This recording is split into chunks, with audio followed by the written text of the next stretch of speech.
begin with the pledge. Do we have enough right now? Ty, lead us, please.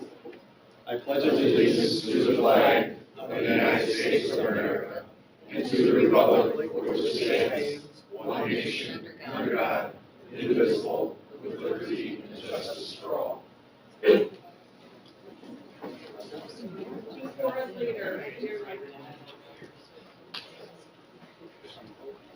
Welcome to our executive board meeting.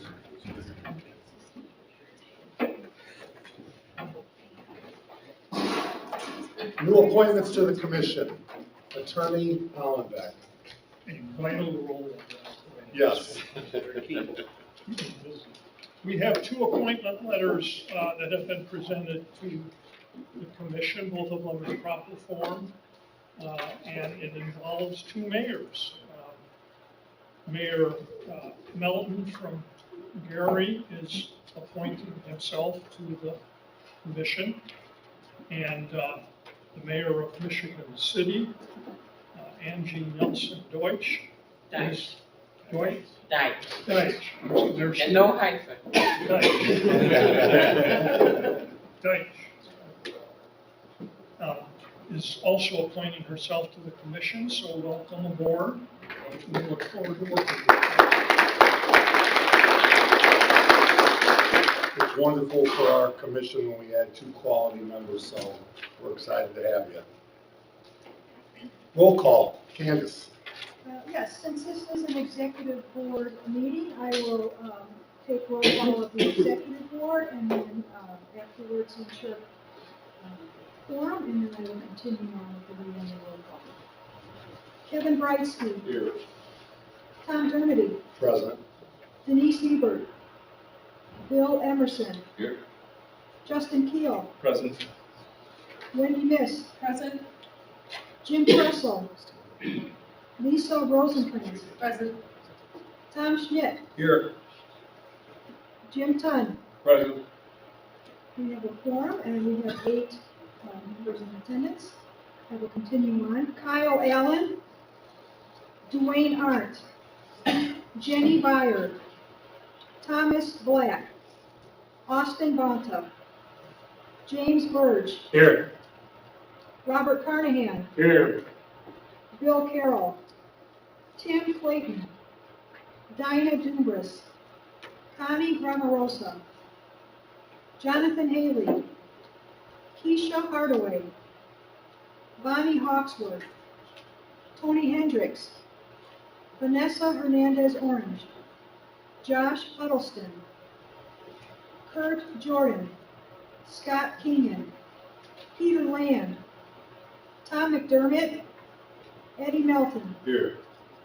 Lori Mercer, Edward Morales, Angie Nelson Deitch, Present.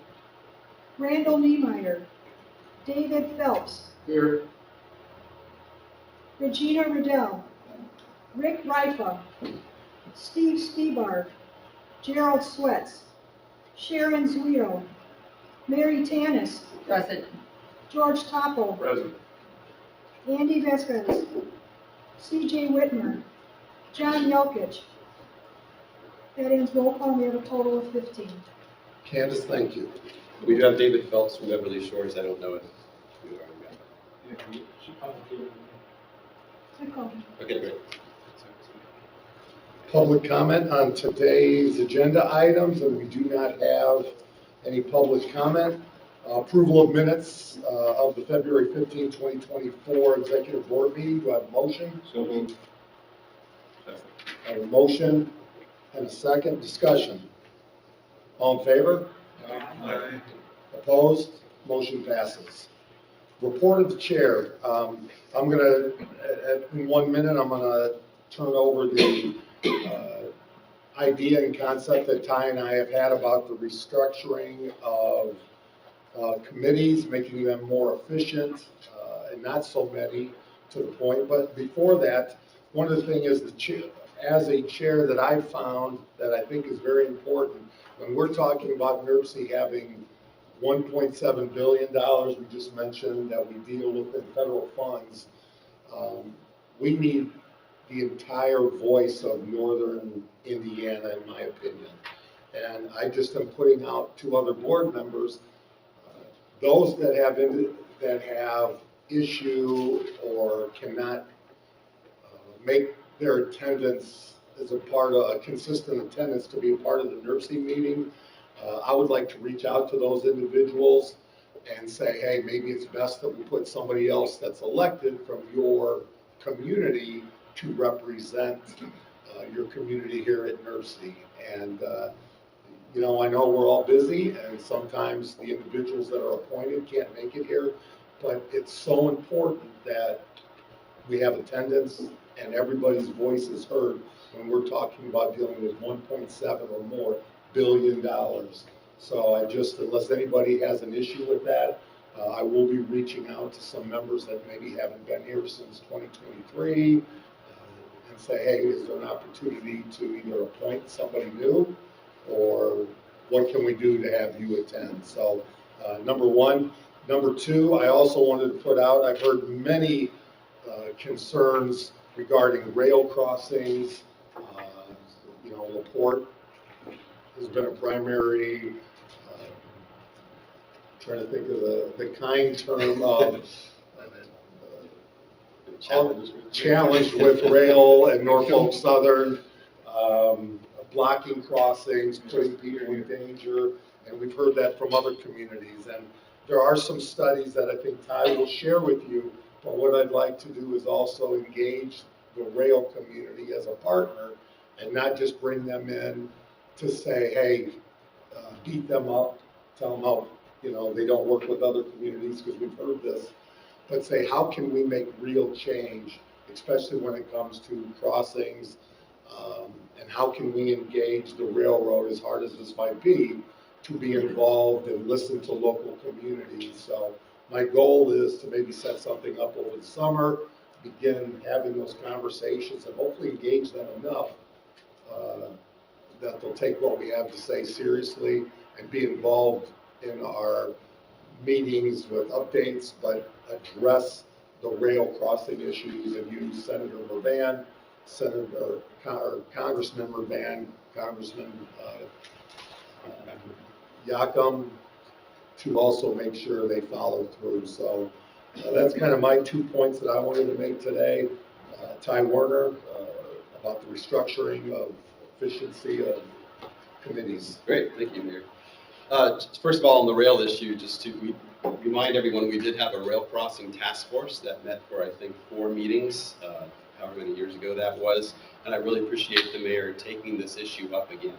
As Mr. Keel and Ms. Miss can attest, when we were in DC recently, as we reported, I think at the last meeting, this was one of our legislative items that we took to our Hill visits, of the importance of addressing this issue with blocked crossings and rail in general. And I don't need to go on about that, but as I think we know, the railroads, because of federal preemption going back to the 1800s, it's been challenging, to use that word again, sometimes to have that cooperation and dialogue with our communities. So I really appreciate tackling this and trying to address it. On the issue of committee restructuring, I'm going to go through this pretty quickly. This is essentially a presentation that I gave in 2021 when we were still meeting virtually in the throes of COVID. But in talking to the mayor about goals for this year, I think this is a good time, now that we're a bit more settled and coming out of things, to address this and try to streamline our committee structure even further. It's been a while since we've talked about this, but we've had these conversations at the staff level. We've had these conversations for a lot of folks. So I'm going to run through basically what I had presented in 21 to more refresh the thinking on this. And this may be something that I think we have a good deal of support for going ahead and implementing very soon, which I'll talk about in a minute. So hopefully this works to advance. There you go. So just to set the tone, NERC statutory areas, and again, for those that may not be as familiar with NERC, we are not a state agency, but the way we are structured is written into Indiana State Code. We have an enabling statute that lays out our mission and purpose and our board structure, what brings you all to the table here today. And what that says for our mission is that NERC develops plans and programs for the three things on this slide: transportation, environment, and economic development. And the way that has been carried out is probably easiest to understand in reference to the federal programs that we work with. This is a little bit of a simplified cheat sheet, but we cover all three of these areas under our statute, largely through our cooperation with federal programs. Transportation is the one that gets the most press, the most attention, the most dollars. That's the function as a metropolitan planning organization. I'm sorry there's so many acronyms on this list, but that's that. And that is dealing with the Federal Highway Administration and the Federal Transit Administration. Our environmental area, we have Clean Air Program, and let me take a moment, just, I don't think there's anybody here from Drive Clean Indiana today, but to congratulate, oh yes, Ryan, thank you, Ryan. Congratulations on 25 years of Drive Clean Indiana. So just celebrated their milestone, 25 years. They've been great partners.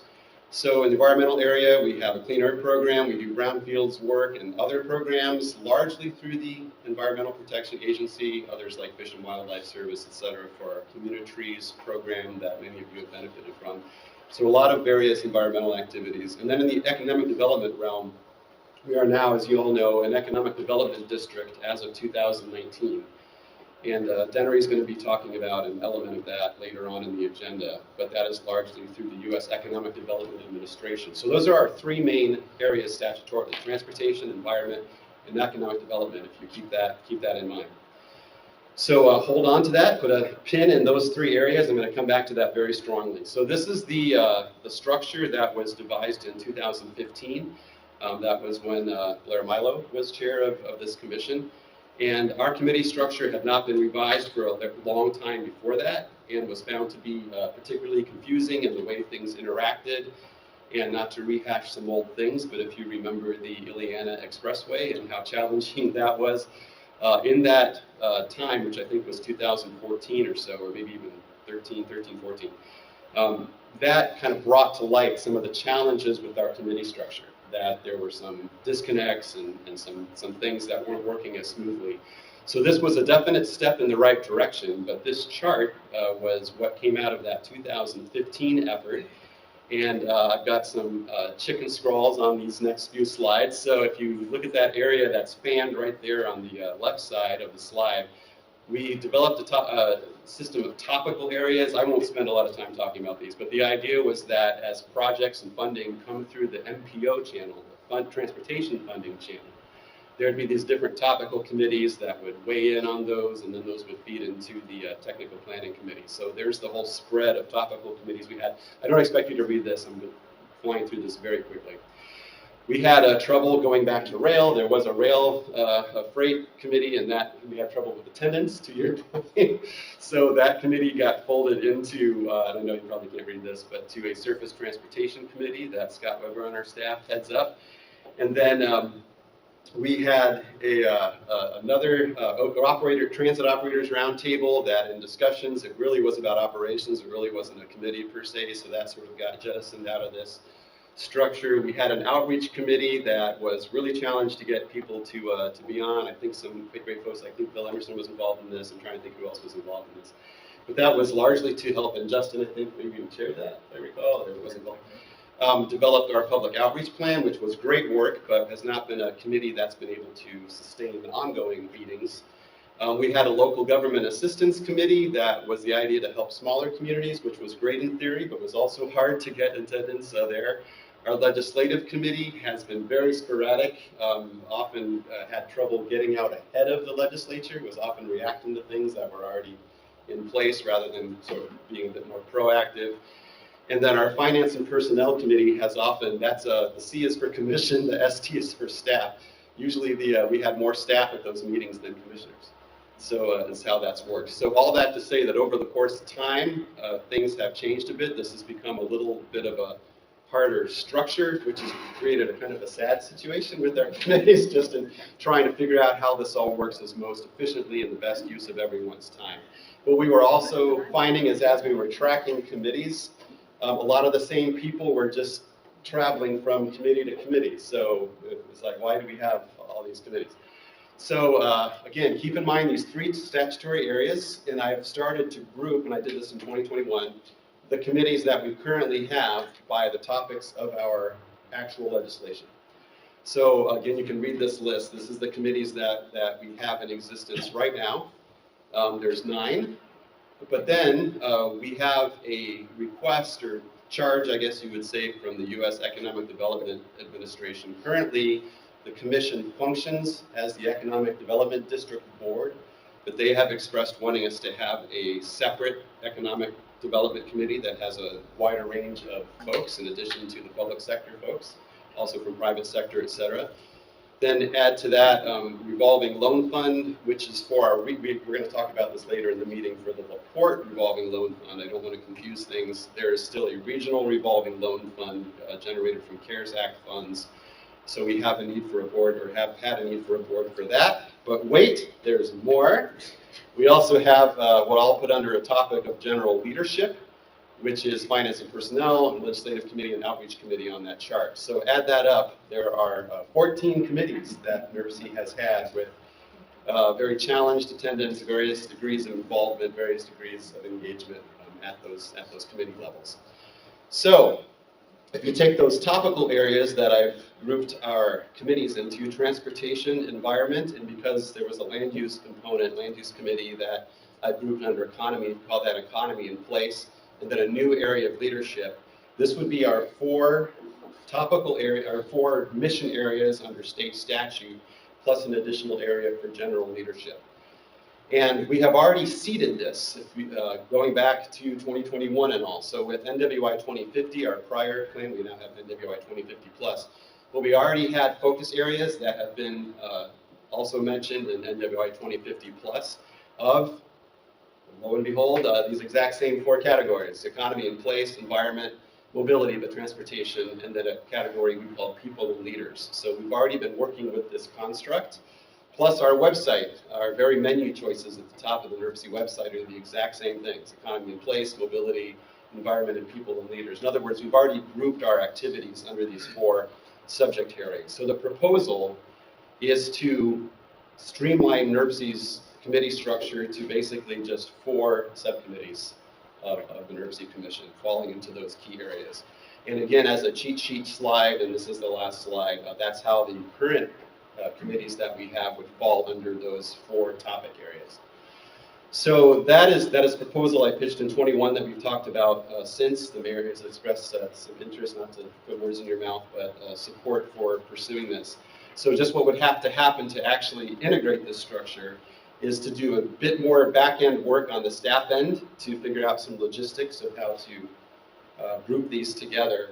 And then this is one of the 4 things that are necessary for the NERC full commission to approve, that the executive board cannot approve. And again, as Candy stated at the beginning of the meeting, this is an executive board meeting, although we always encourage all the commissioners to attend. But there's 4 full commission meetings a year, and this is one of the 4 full things that have to happen at a full commission meeting. So our next full commission meeting is scheduled for April. After that, it's September. If we're able to pull this together, and if the commission is amenable, I think we've talked about even trying to pull this together as soon as April of the next commission meeting. So wanted to seed this with the executive board, at least to just remind you and refresh you about what we've been talking about here, and then we will try to do the back-end work to see if that's achievable and if that's something that the commission is desirous of going ahead and pursuing. I wanted to see Candace's reaction when you said She April. did giggle a little bit She earlier. smiled. April, yeah, when you talked Is about there it. anybody on the board that would have issue or concern about the efficiencies? I mean, obviously you see the attendance concern, and when at the main meetings, let alone the committee meetings, I think this is statutorily what's required, and anybody have concern? I just got a comment. You mentioned Blair Milo. She used to have us all exercise. You remember that? Well, the current board mayor's not gonna have you do that. In fact, you got donuts from He the, said Yeah. yes. the He said treasurer and vice chair. Say thank you. The only comment I would make is that I was familiar with the structures that we had in place before 15 and since 15. Choose carefully what I'll say. I believe this is a forward step. Question, so to clarify, are we consolidating all of these committees into 4?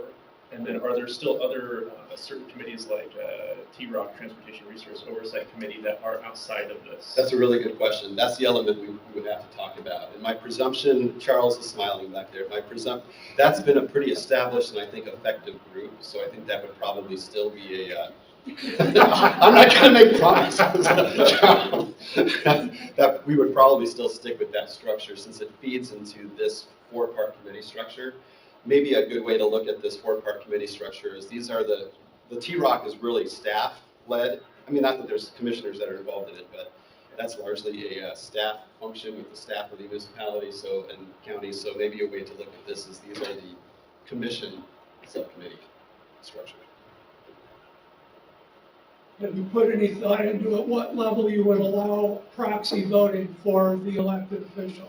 That is a complete legislative change, and my next item to talk about is the legislative change that we just had. So that'll be maybe a segue when we're ready to move on to that, to House I Bill think we've moved away 1120. from But proxy voting. right, so the current legislature does not allow that. So that was a decision, actually Mr. Hollenbeck was here for that and can attest for that back in, I think, 2003, when that was adopted in the state legislature. And the thinking at that time was that the commission really wanted the elected officials that are representing the communities to be present and not to allow for proxies. So that's why that's not a change that is contemplated under this. That would require another change of the state legislature.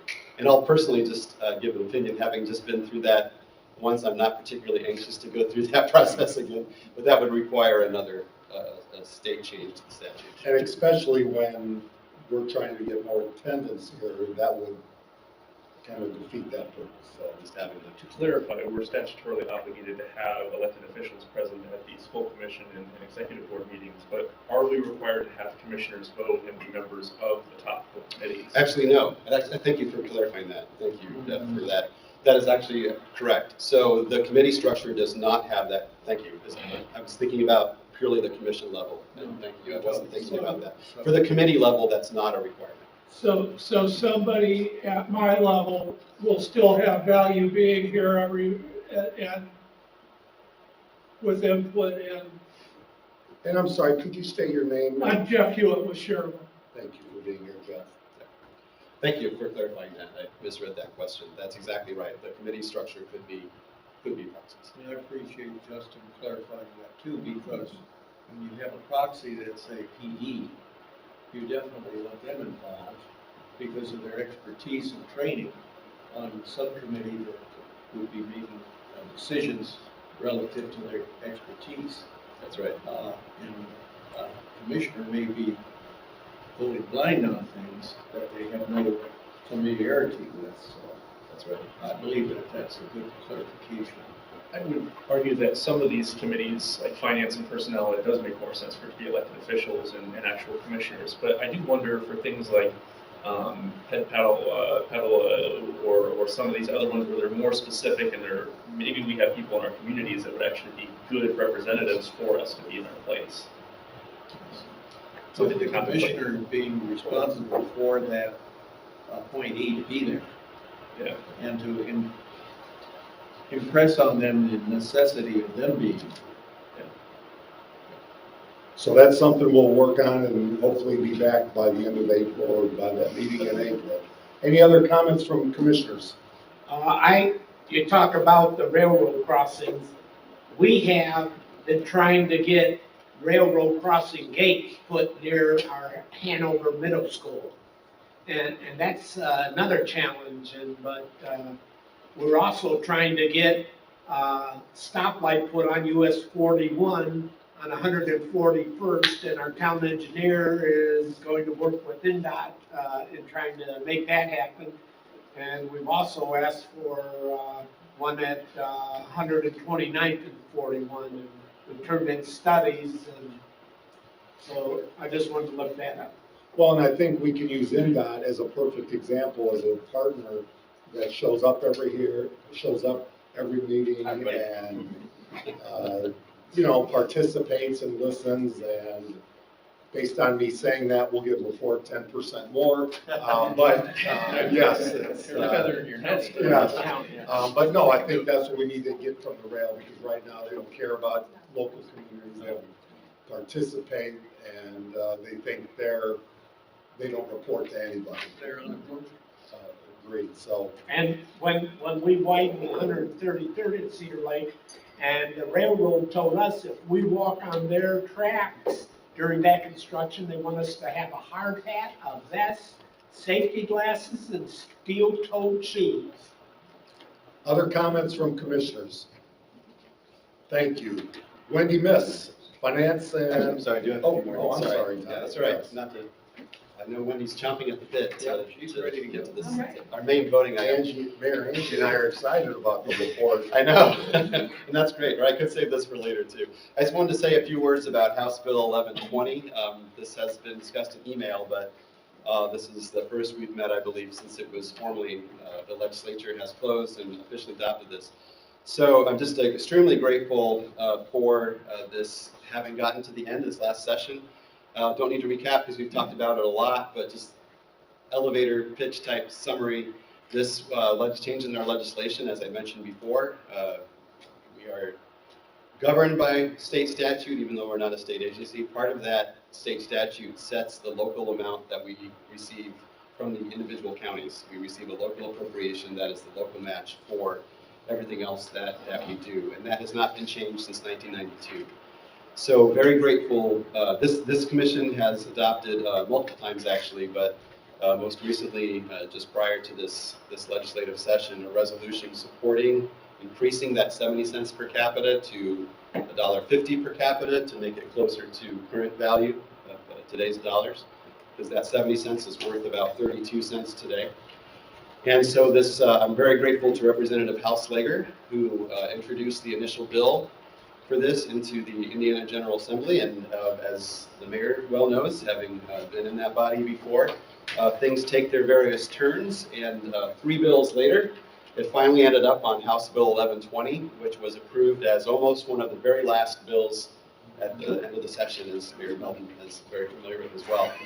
So no pushback at all to this issue, so we're very, very grateful, and very grateful especially to the counties. As was discussed already, the legislature was not wanting to proceed with this adjustment without knowing that the counties were supportive of it, since it does come from county funds. And so very thankful to Mr. Keel from LaPorte County, and we got a very quick resolution of, or letter of support from formal vote from the county council. And then Mr. Vasquez, who walked in right on cue at Porter County for helping to facilitate support from Porter County, which was a big lift. What happened to Porter County, which I do understand, was they were hesitant to have that increase in their appropriation immediately. So they approved it with the stipulation of phasing in that increase over a 5-year interval, which I do understand, and then having it come back to the county at the end of that 5 years before it goes higher as being adjusted for inflation thereafter. But we received a resolution of support from Porter County, and then Lake County then as well followed suit, and we received a resolution of support from the Lake County Council also, and very thankful to Representative Niemeyer who drafted that and helped that to proceed at the Lake County Council. So with those 3 approvals, which literally happened in the nick of time to be able, before it was too late, to have that then proceed at the state legislature, as I said, it was finally amended into House Bill 1120, which I passed out copies of, so you can see that in black and white of how that transpires. So I'm very, very grateful for this change. This has been talked about a very long time, and I want to be careful not to portray this as some kind of windfall for NERC. I've never spoken of it as such. This is our local share amount that is necessary for us to function and to access additional federal funds. And without rehashing the whole argument that we've talked about before, this change just right sizes what was put into place in 1992, which the value went. It was getting harder and harder for us to meet our federal obligations. We did not ask for more than that proportional amount that was done in 1992. So this helps us ensure that we can carry out our function. It doesn't create some kind, I just want to be super clear, it does not create some kind of windfall Nerve City. But we literally were leaving federal funds on the table that we were not able to access because we were capped at the amount that we had. Talea, our Chief Financial Officer, is nodding her head back there. This was becoming more and more challenging, as we've discussed, even more in depth with the Finance and Personnel Committee. So not to belabor this, I'm just extremely grateful for this change for the legislature. It was a very long time in coming. So thank you for everyone for your support, and for the counties in particular for your support in finally being able to make sure that we can provide the services that I think the communities expect of yours. Now, if you'll just indulge me, just a couple of quick things. We've talked about Walkable USA, the documentary that was done on the downtown Hammond plan, which is a phenomenal documentary and has, I think, lessons and things to learn, and is encouraging for all our communities in Northwest Indiana. I had a small advisory role in that and for the planning effort itself. And so we talked about that before. It aired in March, premiered in March on Lakeshore, or in February, I think, in Lakeshore Public Media. But they're going to, it's been, by popular request, this has a few more showings. We'll send this out in an email. I've already drafted the email for Candy to send out. I'll just read these here, but we'll send out an email to give you these dates. So it'll be on Lakeshore PBS again on March 22nd, so tomorrow at 4 p.m. And then again on March 29th at 9 p.m. So tomorrow at 4 p.m. and the 29th at 9 p.m. And then it will be on PBS Michiana, South Bend area, at March 28th at 8 p.m., which I'm sure is Eastern time, at 8 p.m. on PBS in Michiana on March 28th. And then in addition to that, there will be an in-person screening at the Indiana Welcome Center, which is the South Shore Convention Visitors Building. And that is at 6 p.m. on April 3rd. April 3rd at 6 p.m. And we will include a link to, I don't know if they need registrations, but they do have a registration link for that, and we'll send that out in an email following this meeting. And would encourage you to be to watch it for sure, or to be at the South Shore Convention Visitors Building on April 3rd at 6 p.m. Again, just really well done. This is not no offense to those that try to, it's not a cheesy documentary. It's actually, very, very extremely well done if you haven't seen it. So I strongly encourage you to catch that. And then the last thing I want to say quick, since we'll have a major event coming up on April 8th with the solar eclipse.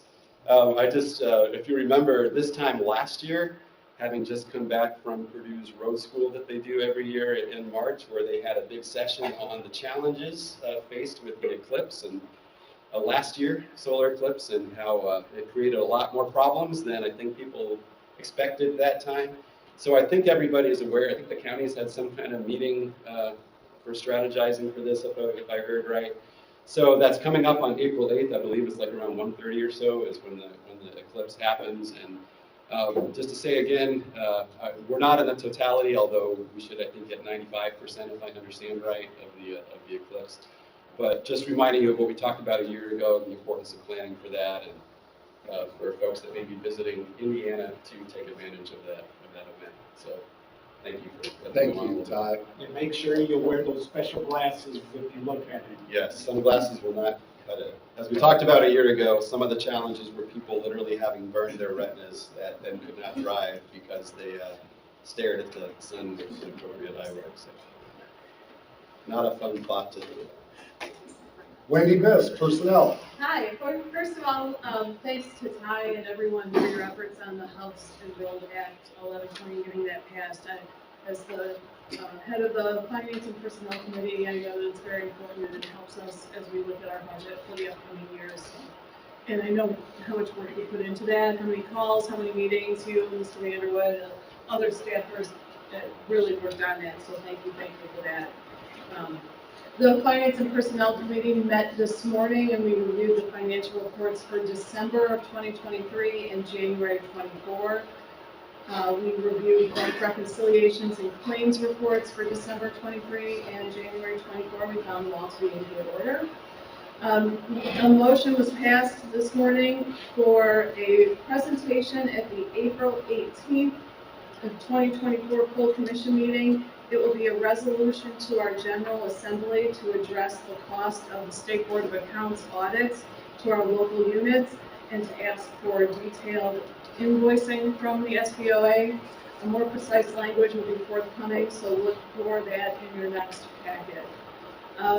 There's one action item for consideration today. It is a request for authorization of payment of the remaining non-award funds in the Lake County revolving loan fund to both LaPorte and Michigan City.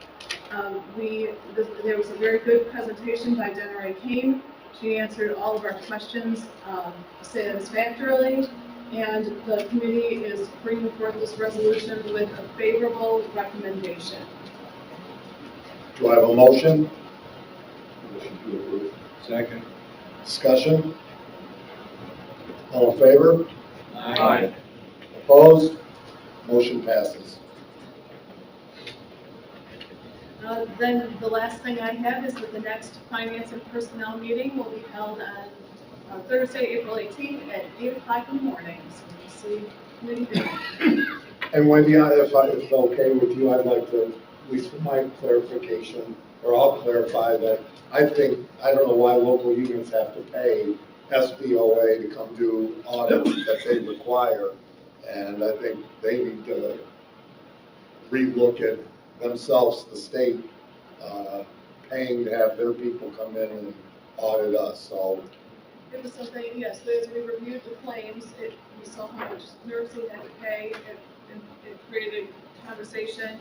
Small, large entities, what we're paying it's a hit, and so it's a good conversation to have and have push something forward. So we look forward to seeing that language.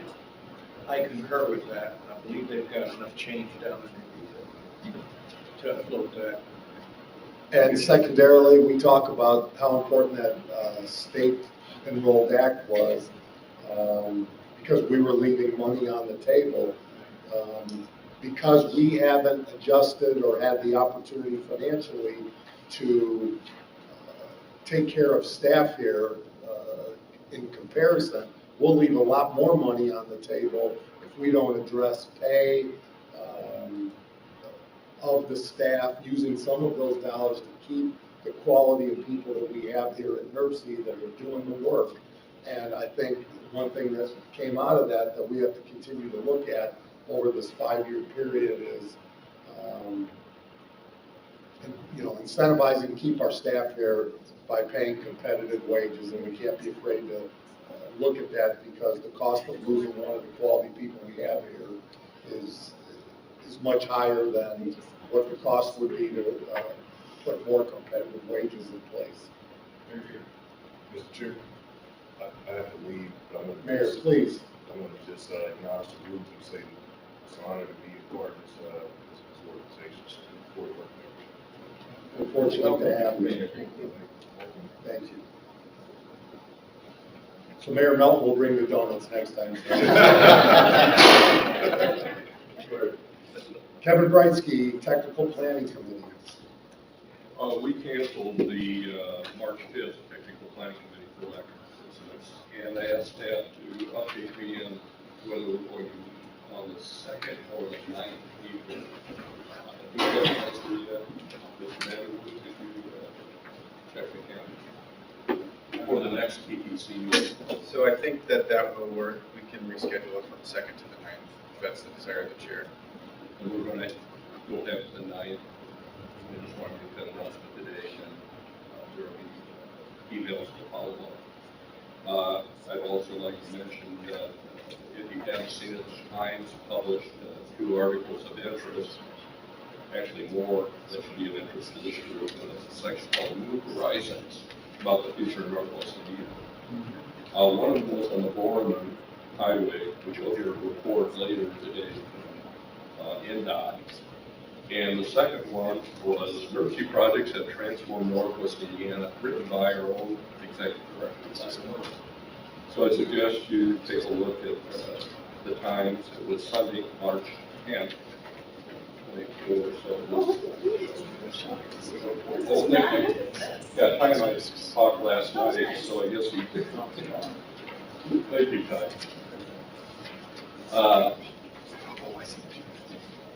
As Ty alluded to, Road School, we just had it, and one of the programs that I attended in full disclosure, as professional engineers, we get continuing education credit required for issued licenses. So it's really inexpensive. I saw many of your town and city engineers there. Had a record attendance of over 2,000 people. It's a great event for all your staff to be attended. In fact, our staff, University, was in attendance as well. One of the projects mentioned was Pell US 30, US 31. Pell is a planning and environmental linkage grant that the state had. Unfortunately for us, it only included a small area of the region. Mostly the rest of the state and the intersection was State Road 31. So for planning, I would encourage the state to go from West Valparaiso to the state line with the next grant, and actually if they could engage us a little bit more in the planning of it, because I don't think we had any local meetings with the program. I was told that when it was down in Lafayette that they did meet with a group from Wanata and a group from Hamlet. We have an industrial corridor that impacts Porter County and Valparaiso, just to the east of that. And I stopped right at Valpo's eastbound. So it'd be great if we think ahead and we have another Pell Grant for one of the major highways to go west on US 30. Okay. George Cole shaking his head because that includes Union Township, for example. The other thing, if Charles Bradsky could come up and talk about a NOFA workshop, which I encourage the staff to put on every year, to help the officials, not only the new officials, but address the new programs that the Fed and the state came out over a few years. Do you want Tom first, or? I'd like you first, and we'll get Tom.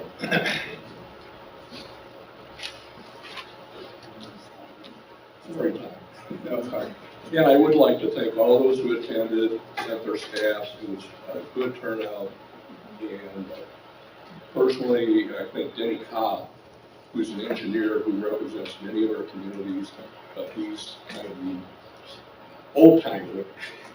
He's been at this for 50 years, I think. But he had a lot of good, salient advice for the group. Yes, good morning, everybody. We had a workshop here in this room on Leap Day this year, February 29th. I think it was better attended than we all expected it would be. We started out, and I had a request last November, that we would do this, and we get in our daily lives and things like acronyms, we start throwing acronyms out there, and we think that everybody understands what the acronyms are, and lo and behold, we don't, and so it was just, it kind of grew from there. So we put together a workshop for new administration officials. I was envisioning it to be something like, what was that, AIM? And come to find out after talking with the fine folks at AIM, that it was going to be nothing like what that they offered. So we put it together. There were 3 different parts to it. It was kind of what is NERC. And Ty had shared with me some of the stuff that when he was talking to the county officials, that they were kind of saying, hey, this sounds good. I got a question for you though. What does NERC do? And that doesn't mean that people were ignorant, or it just means that people weren't sure about this secret organization here, so to speak. Anyway, that was the first part. The second part was, what are the federal funds that are available for transportation projects? And the third part was the timeline of doing a project with federal funds. I've had at least 3 different times that since I've been here where a mayor or another city official says to me, we got the money, we're shovel ready, let's go.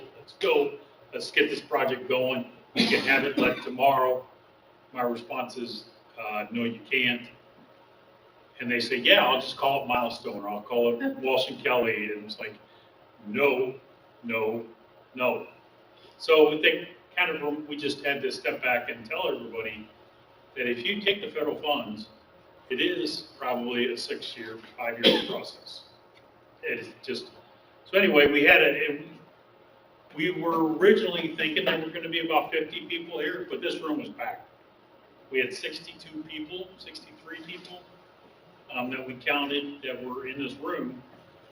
And a lot of them were the old timers, both have been in doing this for several years. And actually, everybody I talked to, even the transit folks that were here, said that this was a very informative meeting. So I think I do have a couple leftover meeting packets. If someone would like one, I'm more than happy to. I have 3 of them, but I can actually print them. And, so yeah, I'll get those out, and actually I'll probably print off some more, it sounds like. It was very, very informative. Like I said, a lot of people told me afterwards that even people that have been in the game for several years or decades said that they learned something new. So it was great. So I think we'll probably do this on a semi-annual basis, every 2 years, like that. I don't know. We'll see.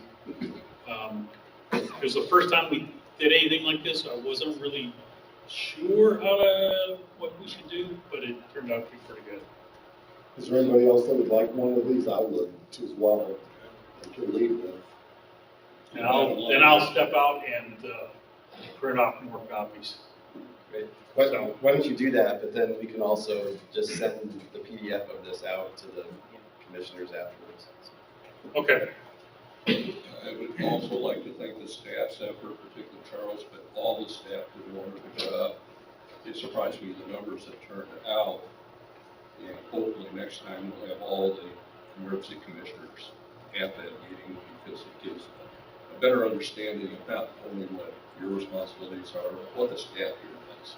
So you can measure your expectations, give you an idea of the availability of the federal and state monies or lack of money, and help you with your planning process. Also help the newer people become aware of what your previous administrations committed to in writing. We're kind of beholden to our fathers and how they set up things. And not that it can't be done, but it's very difficult. It can be very expensive for you to try to get out of those contractual agreements. Yeah, we even had, NDOT was even in the office, or in the room. So Brian Freeze was able to help explain things or answer any questions that someone may have had. We do have a video on YouTube. We're editing it right now, and I'm hoping by the end of this week, it'll be posted up on our website. We can share that.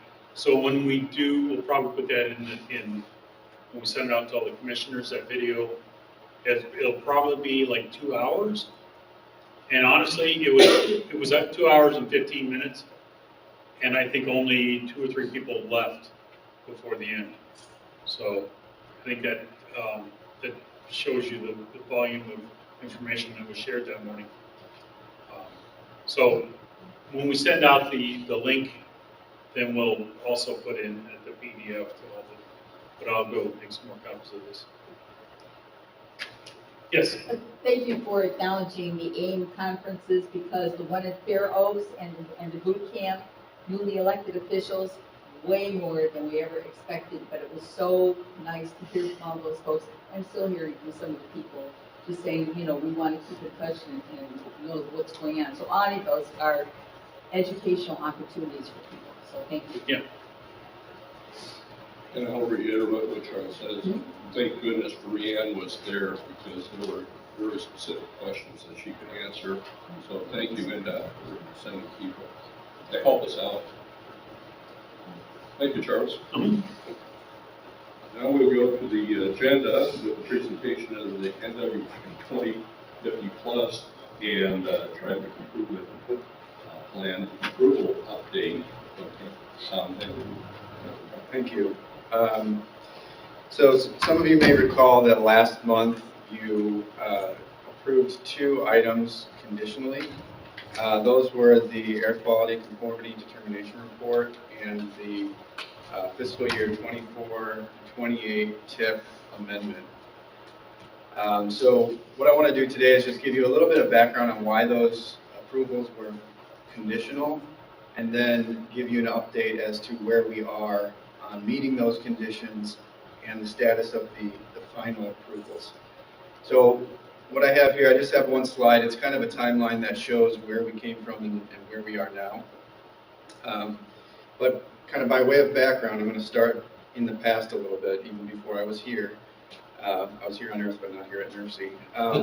In December, so like late 2022 into early 2023, NERC was conducting 2 simultaneous processes. One, we were developing the Metropolitan Transportation Plan, NWI 2050 Plus, and our fiscal year 2024 to 2028 Transportation Improvement Program. That's the short-range list of transportation projects that we fund. And as we were doing that, we were also updating our travel demand model.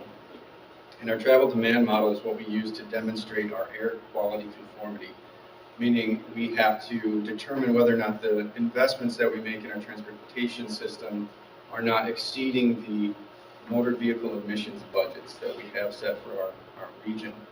In other words, we cannot invest in things that create more pollution than we're allotted by the state. And that's set by the EPA. So as I said, while we were going through these 2 simultaneous processes, we selected the projects for the TIP, but we also received an update on that travel demand model. And as we compared those 2, we determined that we could not meet our motor vehicle emissions budgets. So that's March 2023. We were unable to demonstrate conformity. Part of the reason for that is that the Indiana Department of Environmental Management had already put together their state implementation plan, or SIP, using some earlier budgets based on a different model. So having determined that, NERC staff coordinated with the ICG, which is the Interagency Consultation Group. That's a group made up of representatives from NERC, EPA, Indiana Department of Environmental Management, or IDEM, INDOT, and Federal Highway Administration. And we all agreed collectively that we would amend those budgets so that we would be able to meet that conformity.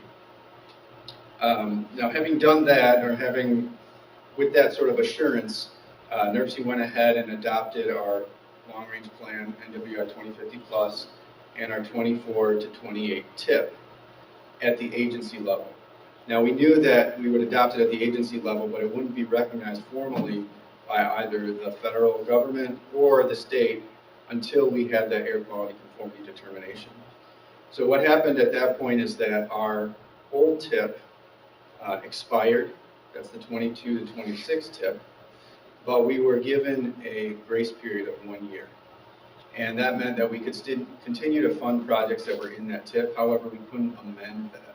So we couldn't add any new projects into our program. So after this happened, the state of Indiana went back and redrafted their budgets. And after many months, is what it seemed to us, in January of this year, the EPA published the final rule in the Federal Register, which is a prerequisite for adopting those emissions budgets. And that was subject to a public comment period, and if there were no adverse comments, it would go into effect on March 19th. So since we knew that time was of the essence, we received kind of a special permission from the Federal Highway Administration and from the EPA to go ahead and open a public comment period for our own air quality conformity determination report, as well as an amendment to that tip that was still not formally approved.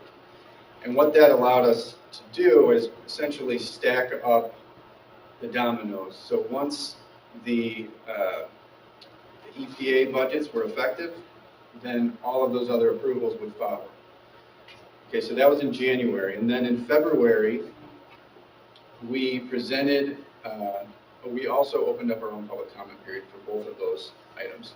We then, receiving no comments, presented that to the board here last month. We adopted those, we made those two conditional or contingent approvals here.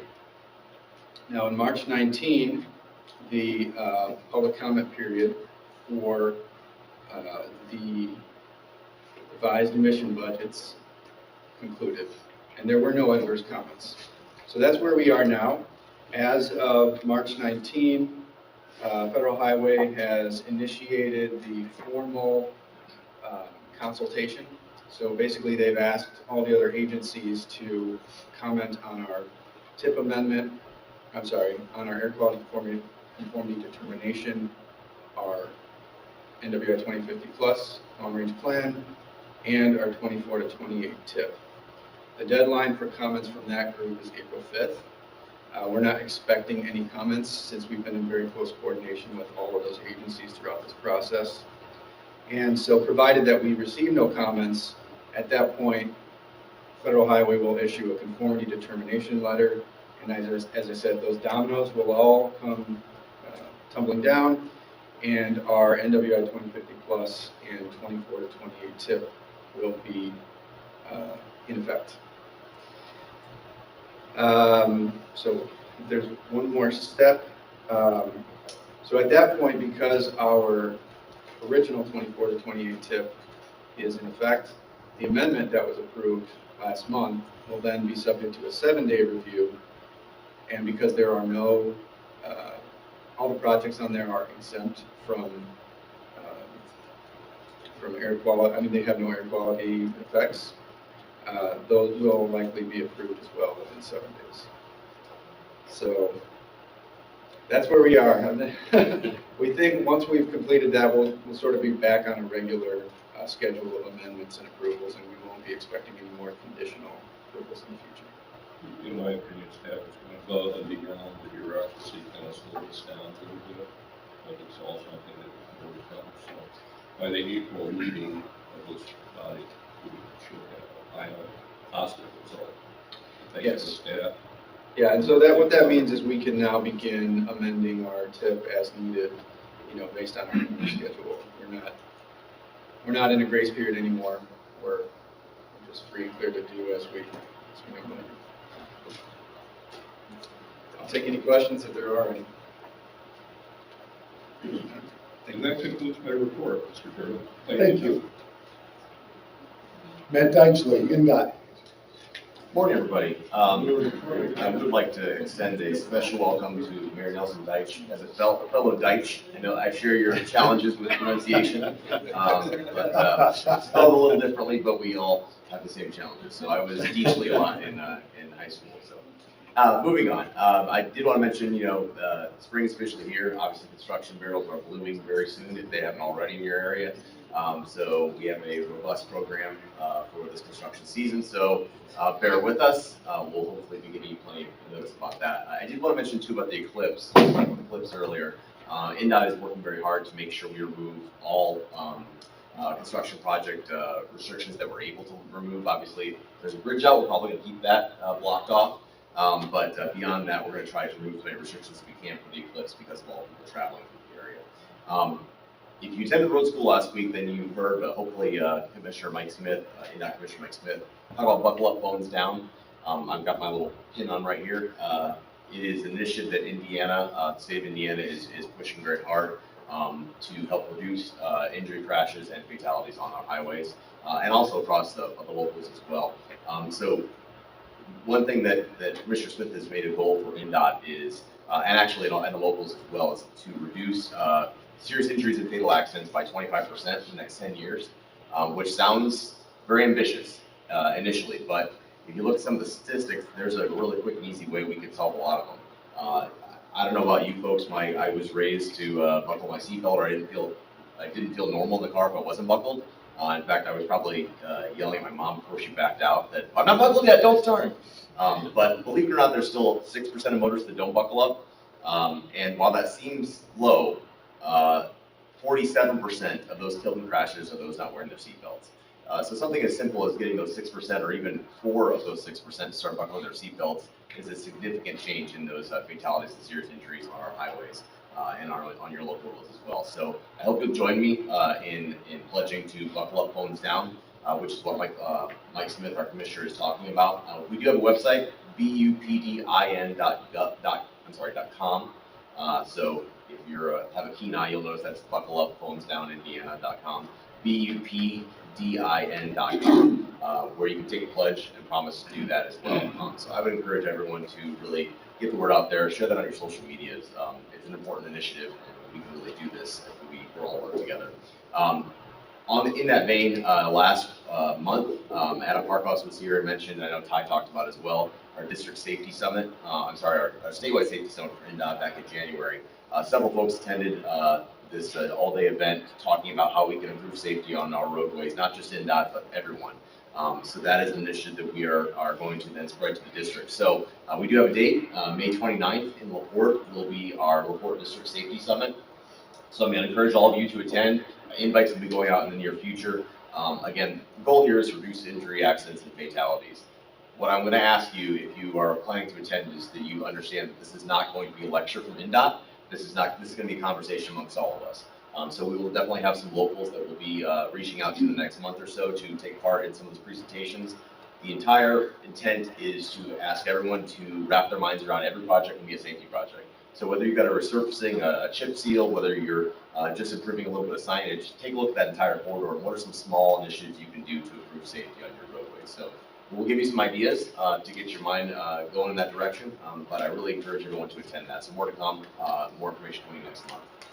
Lastly, in last month's meeting, I know we had some conversation about Flex Road. That is the 8094 project that's coming in a few years. We have a mega grant that we were awarded $217 million from the feds. And so there were some questions about what exactly that is. We're trying to make sure we're having plenty of meetings to explain that to you, but even better, we have a presentation today. So Toby Randolph is here from Parsons. They're our partner in this project.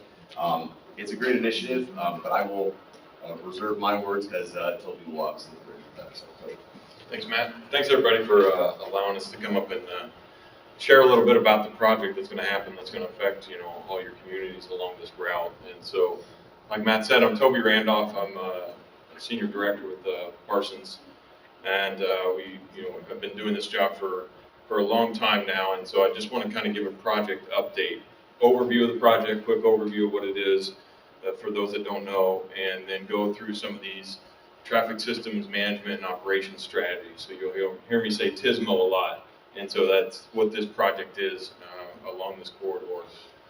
So the overview, so as you know, the Borman is one of the busiest interstate corridors in the entire state. This project corridor extends from Illinois 394 on the west to I-65 on the east. And the goal is to improve the traffic flow and safety and reduce crashes and accidents that occur every day along this corridor. But as you know, it's a tight corridor, and the traditional adding lanes is not an easy task on a corridor that's all built up in this urban area along the system. So we have worked through processes of going through innovative strategies on what we can do within the corridor that will help with these situations. So we're looking at construction on the main contract to begin in late 2026 and will last up to 2 years. So stepping back to the history, there was a Pell study back in 2022 when it was finished in April. And so that determined the purpose and need, developed 4 alternatives that we would implement and move forward with in the preliminary design. Each of these alternatives has a lot of TSMO strategies. And that's where we're at now. We're in the middle of the environmental process and putting together the design plans for these strategies and coming up with the preferred alternative that will go, into construction.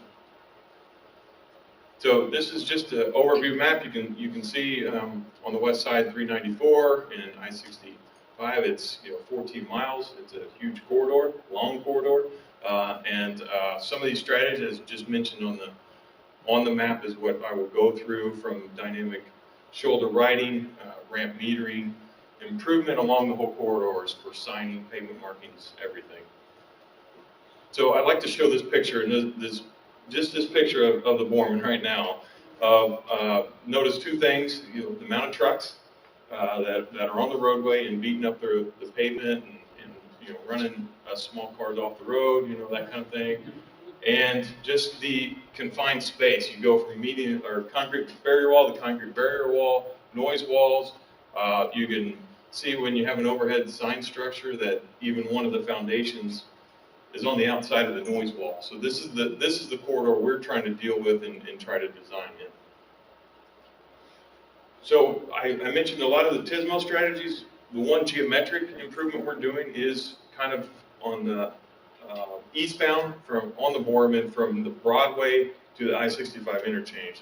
There's a lot of congestion and backup, people mixing with on traffic from Broadway and people exiting the I-65 southbound.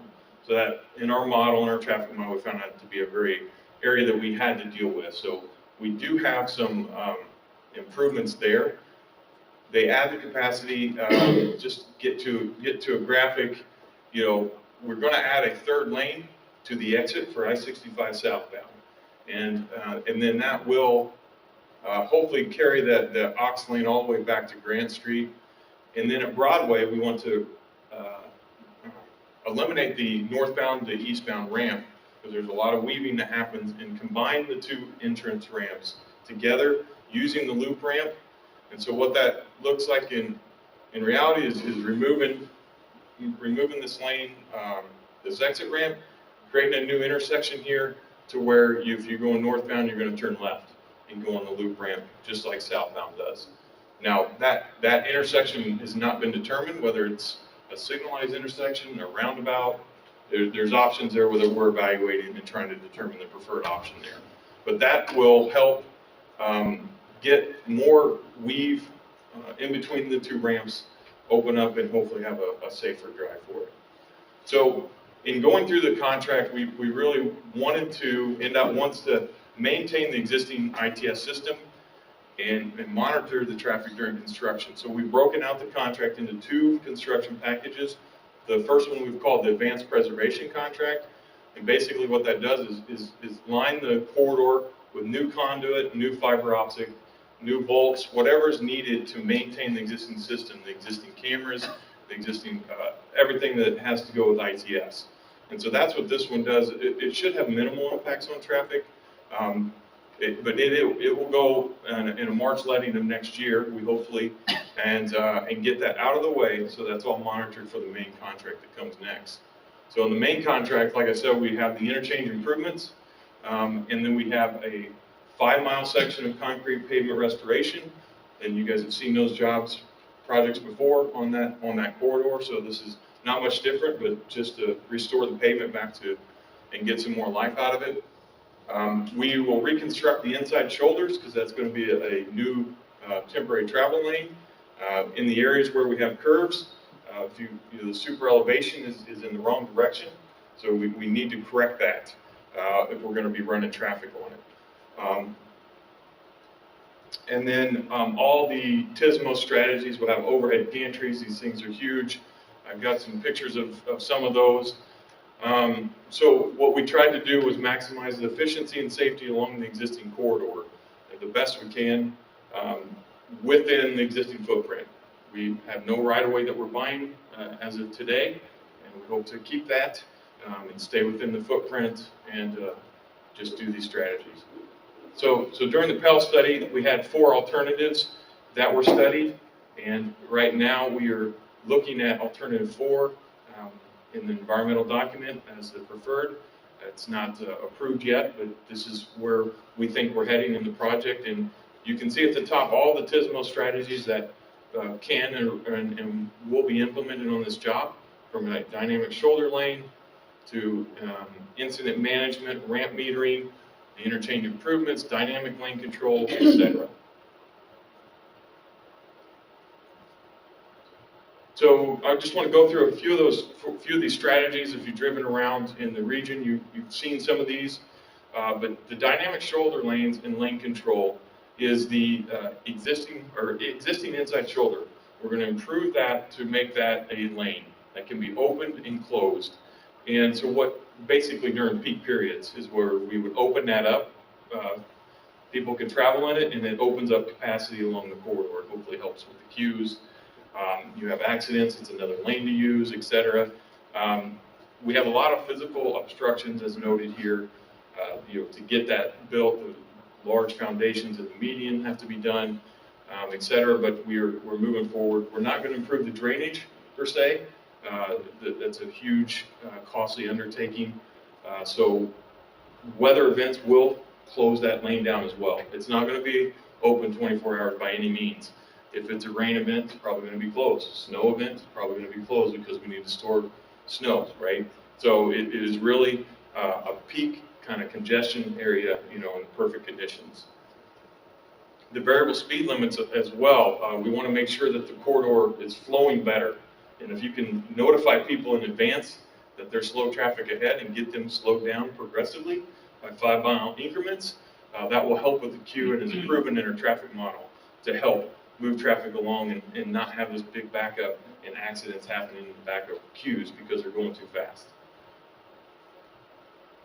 So one of these, this is just a concept of what one of these gantries will look like. We have, I think, around 73 of these right now planned along the corridor. They are massive. They will have the opportunity to give messages as any other dynamic message sign does. NDOT has. It has capabilities to do the speed limits per lane. Example, the inside shoulder is not going to be a 55-mile-an-hour speed. It's going to be a lower speed because we don't have the width. It's a different situation. And if you have an event, you want to slow everybody down to 30 miles an hour, those kind of things. And then you can kind of see it's not coming up clear, but they're the red X in all these lanes. Red X, green X, close them, open them, whatever. We are going to improve the outside shoulder as well, and that's basically going to be just for incident management. If you have an accident, you want cars to use the outside shoulder, we should be able to do that as well. Here's one in practice, what this looks like. And this is actually a great example because they are running on the inside lane. I forget where this is at, but this is the actual shoulder running in a different state. They have access, full access to maintenance behind it, and basically telling drivers as they go along the corridor. Ramp metering is also, you've seen this around Chicago. We found to be very, very good as well. You stopped, it will hopefully provide a gap in the main line for that car to get on the main line traffic and improve this kind of congestion running along the corridor. Obviously, if that ramp keeps backing up, then we're going to flush it out and let them go. So if there is too much congestion, we won't have the ramps backing up on the local roads or anything like that. Queue warning, they'll use like they do, like NDOT uses on the message sign, slow traffic ahead, all that stuff will, like I said, the real-time messaging will be enhanced on these boards.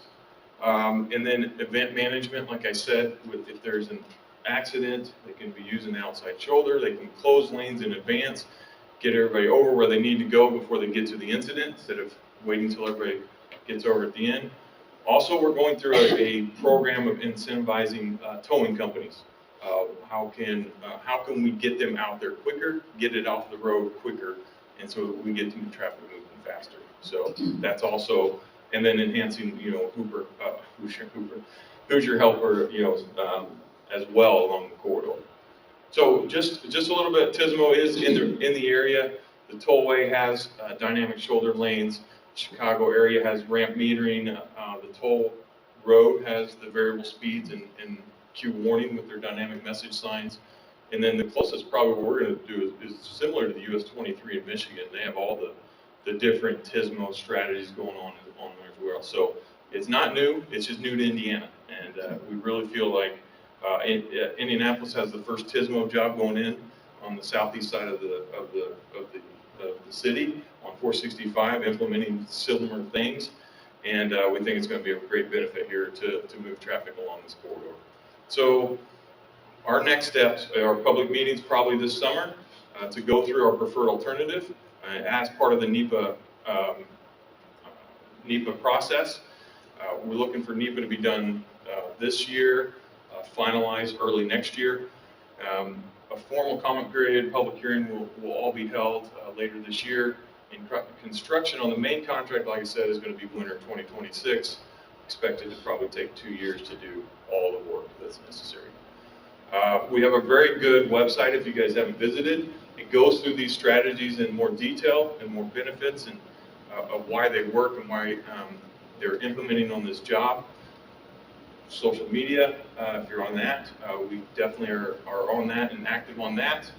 And any questions or comments, obviously you will have my contact information, but you know, the NDOT for You is the best way to provide a comment, and our PI team will reach out to you. So with that, thank you for allowing me to, you know, give the update on the project. It is moving along. It is a project, and it will happen. So it has the funding, and it's going forward. So any questions for me? Questions? Or Matt? Yeah, I got one. Yeah. You mentioned drainage on the inside lanes. Are there going to be physical arms blocking those in rain events? Because I mean, those lanes hold standing water, you know, for a lot after rain events. Right. So we will have video monitoring of the whole corridor, and so the TMC will have that option to see what's in that lane if there is water standing or whatnot. But we're not having gate arms. We're having the overhead sign that has the X to keep people out of that thing. And just that full-time monitoring is the way we have to deploy a police to take care of somebody that's running in the lane. Yeah, we will. Right. So that could be a serious safety issue. Then yeah, there's some drainage issues for sure. Yeah. What type of improvements to travel time did your model show that these improvements would lead to? I'm not the traffic engineer. I can get back with you on that. I don't know the specific times on that. So I can speak a little bit to that without talking about specific savings in minutes, but in some other kind of longer versions of the presentation, we have heat map projections out to like 2040, and so the heat map it shows red and green, right? Green good, red bad. And out in like 2040, it's like basically red all the time. So, and with these improvements, we see a lot more greens over the others. But so without saying exactly how many minutes, you know, more green good, less bad red. That helps. Jim Tom. I heartily endorse these changes. I think they're excellent ideas. I'd like to see it implemented as soon as possible, hopefully not as long as the calendar may allow you to do, but sooner the better, in my opinion. If there is one factor that is not included in your aegis, your area of responsibility, and that is enforcement. It's one of the biggest complaints that we catch about 8094 is the speed of the trucks and the driving habits of some of them. Now, not every truck goes out there and speeds. I'm not condemning a whole group of people, but I will tell you more often than not, they're not anywhere near the speed limit. And people that come this way from the west are often not following the speed limits that we have in Indiana as well. So this is a whole enforcement issue beyond your control, but it needs to be mentioned that we need stepped up enforcement. If we're going to have rules, we need to assure the public that they are going to be enforcing those rules on everybody. Yeah, and we are currently in discussions with NDOT on what that looks like, what that scope of work, how NDOT can take more responsibility of that, et cetera, with ISP, et cetera. So those discussions are happening. We don't have any decisions. Make their job easier. Right. Well, and we have definitely been partnering with ISP in the conversations about this as well, so they're aware. I do want to say that while I'm not a traffic engineer, I've hung around with a lot of them for a long time. And one thing that we learned is that people's visibility and their interaction with the environment really affects significantly how people adjust their speed. And so with the visibility of the speed limits on these gantries, I think that's going to be a significant addition to what we already have out there, which is speed limit signs basically. So something to consider as well, but your point is absolutely valid. Thank you, man. Commissioner Vasquez. Back to the drainage, you're gonna have the water at the top, and that's a given. That water's gonna have to go somewhere, and if you go from like, I-65, just a little bit past I-65 heading from Chicago to almost into Hammond, you have a waterway that's there. So naturally, you can't go that way, but if you have that water that's on the top, it's eventually gonna go somewhere, and that area is already wet, so how's that going to affect the underneath of where that concrete is going to be sitting? Will it eventually cause deterioration of that?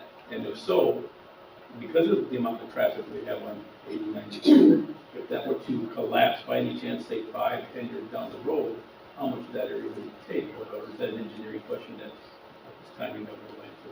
Well, I mean, technically, we're not changing any of the amount of water or anything going into the drainage system. We're not changing anything. So what's happening now is going to stay the same. We're looking at a couple complaints of, around Kennedy, of water standing, et cetera. We are looking at that to see if there are some drainage improvements we can include, but we haven't got far enough down the road to figure that out yet.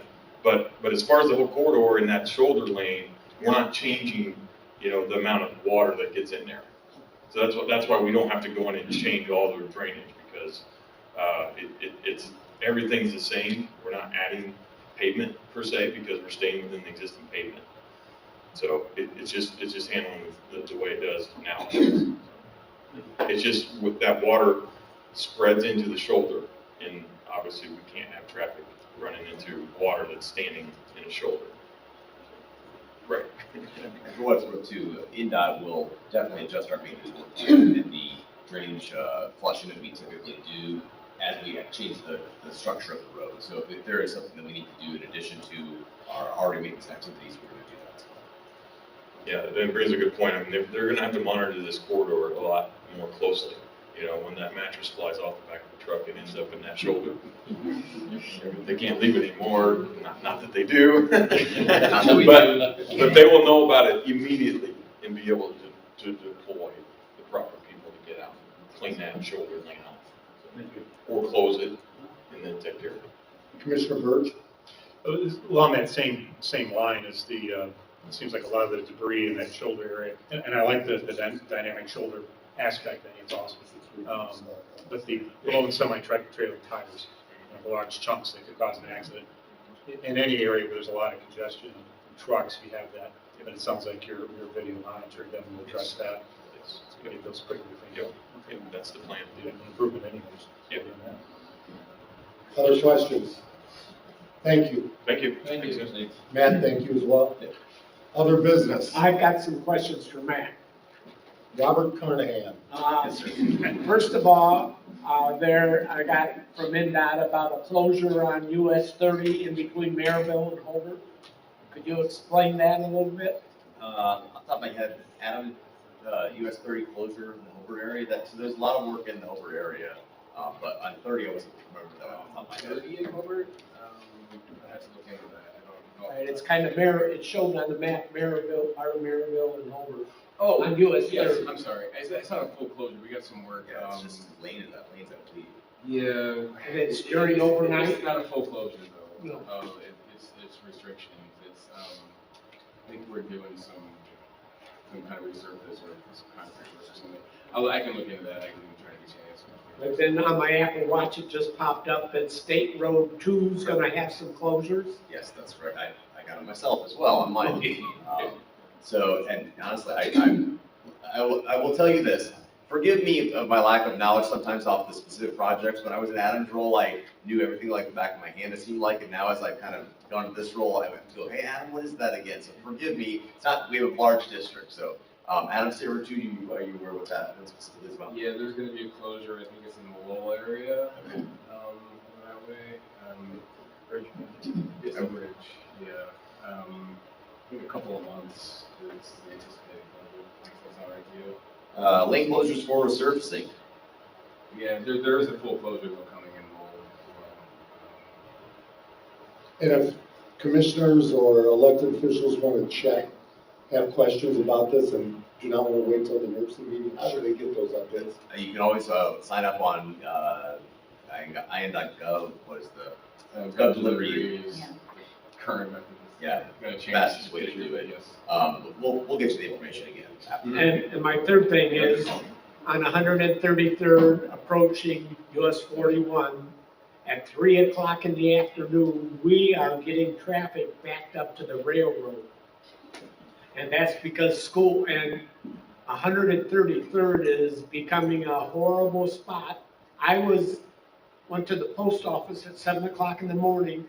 I tried to make a left-hand turn onto 133rd, and I couldn't do it because the traffic's backed up for school. So I went through the Strachan Van Til parking lot, and I was gonna see if I could make a left-hand turn there, and it was backed up all the way down 137. And so I had to turn to the right, go to 141st, and then go to US 41, because I had to go to Munster for something. So we've got, We'll take a look into that. all right. Other questions for Matt? Other business? Mary Tanis. The town of Dyer has been trying to set up a resident meeting for the Monon corridor. And we've not had much luck over several months. And suddenly this week, they have decided to come to our study session this evening to discuss the two issues of the emergency exits through the residential areas. And also, they want to discuss the resubmittal of the details for the bridge that they've been working on, that they can't seem to get any response from CSX to help us out to put the parking lot in on the opposite side of the tracks. So we're looking forward to their presentation this evening. And Time and place? it's at the Dyer Town Hall at 6 o'clock in the evening. But we do refer to it as the Monon corridor. We'd like to think of Dyer being the fire on the Monon. We're going to be the spark there to include economic development. So that's a good thing. So Absolutely. thank you very much. Other comments? Announcements? Yes, sir. David Phelps, Beverly Shores. This may not be the appropriate place for this comment, but with respect to the pedway, the bicycle path that goes through just at the start of Michigan City by the electric plant, there's a real danger there. That bike path comes right out onto US 12, and where it crosses the rail track. And we have the mayor from Michigan City. Two years ago, I talked to a planner with the park people in Michigan City, and they said they were having trouble getting the railroad to cooperate to put a sidewalk across that track. But what happens is bicyclists come off the end of the path, out into the oncoming traffic lane, and then around the tracks and pass. So I don't know if that's something Mercy has, through PEDS has some influence on. I see Mitch Barlow in the back nodding his head, so. I'll talk to you after the meeting. Okay, but it's been a couple of years, and It's been more than that. I ride it frequently with a lot of people, and somebody's gonna get hurt. No, you're absolutely right. We can talk. That's an Amtrak issue. Other business or announcements? Announcements. Robert? Cedar Lake Chamber of Commerce is going to have a business showcase this April 6th, 2024 from 10 a.m. to 2 p.m. And it's open to the public. There'll be free gifts and raffles, and somebody is going to give a grill away. All right, the next comment, and this is for the Lake County people here. Lake County Solid Waste is having a household hazardous waste. The first one will start Saturday, March 23rd, this Saturday at the Lake County Fairgrounds, 889 Court Street in Crown Point, Indiana. And it takes place from 9 to 2. And they've limited it to 100 pounds of stuff this year. They've never done that. And then it'll be in Munster in April. So that's on their website. So Porter County has a good solid waste district too. I get stuff from them and I appreciate what they're doing also. Thank you. Other comments? Motion to adjourn? You have it. Second. All in favor? Aye. We are adjourned. Have a fantastic day, everybody. Thank you.